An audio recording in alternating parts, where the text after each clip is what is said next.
دوستانو ځانګړي سلامونه مې د ښایسته تڼیو ولسوالۍ څخه ومنئ.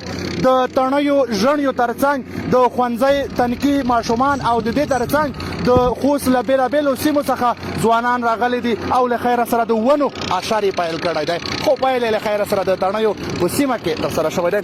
ګران محمد الله را سره په خوا کې ودرېدلی، دا سره هم لنډې خبرې لرو. ګران صاحب ونې له خیره سره ځوانان او همداشان تنکي ماشومان ټول راغلي دي او دغه اشر کې په ګډه ګډون کړی. سړی ماشه پروګرام کې هم هرکلی وایي.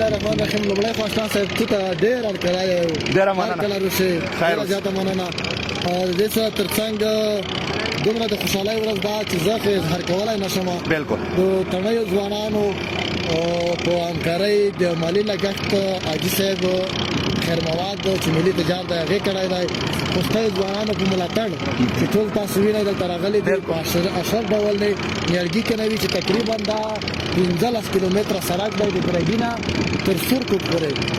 دواړو غاړو ته به انشاءالله په 15-16 مترۍ کې ونې نیالګي کېنول کېږي چې تقریبا 15,000 شاوخوا نیالګي به تېر شي. او دا به څو ورځې ونیسي انشاءالله ځکه سړک اوږده دی، ساحه ډېره ده. د دې ترڅنګ به د دې ساتنه کېږي چې اوبه به په اونۍ کې ورکول کېږي او یو دوه کسان به ورته ولاړ وي چې هغه به د مال نه او د بادو مشکلاتو نه به دفاع کوي، ساتنه به یې کوي، اوبه به په خپل ټایم ورکوي.